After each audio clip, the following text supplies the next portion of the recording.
Por lo tanto, el que está impidiendo, ya creo que ya es la vez de decirlo así de claro, que el ramal no se libere es el alcalde de Vilagarcía por no hacer bien los deberes. Así de rotunda expresouse esta mañá en rolda de prensa a presidenta da Autoridade Portuaria de Vilagarcía. Sagrario Franco anunciou que hoxe enviaron unha nova carta ao Concello para insistir en que axilicen os trámites necesarios. El ramal en este momento tiene unas naves, ¿vale? Entonces, si el ramal, para liberarlo, hay que hacer una modificación puntual. ¿Por qué? Porque hay una capacidad y esa capacidad hay que llevarla al interior. Entonces, lo que se está ahí ahora guardando, cuando nosotros lo podamos hacer dentro, se podrá liberar. Pero, aparte, un operador nuestro y gente externa tiene unos terrenos porque quieren crecer fuera, y entonces el alcalde le va a hacer una modificación puntual a esa gente. Pero no tiene nada que ver con la modificación puntual que tiene que hacerle al puerto. Pero es que el ramal no se libera solo porque se haga la modificación puntual del que él habla. Tiene que hacer las dos modificaciones puntuales. Si no, no se puede liberar.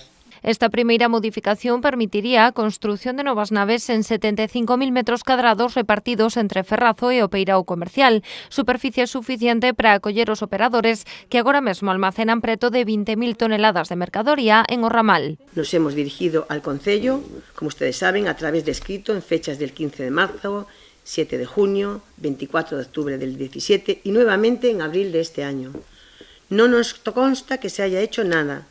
No se nos ha respondido y nuevamente debemos salir a explicar al propio ayuntamiento y también a la opinión pública que mientras la administración local no haga los trámites que tiene pendiente, no se podrá hacer nada para liberar o ramal. La pelota está en su tejado. Franco tamén manifestou a disposición da Autoridade Portuaria a ceder unha nave dentro do porto para acoller o ensino dos deportes náuticos. A primeira petición chegou dos propios clubes. Tras recibir un escrito neste senso do Concello, a presidenta explicou que o goberno local deberá presentar un proxecto. En base a este documento, o porto promoverá unha revisión do seu plan especial para modificar a catalogación urbanística da nave.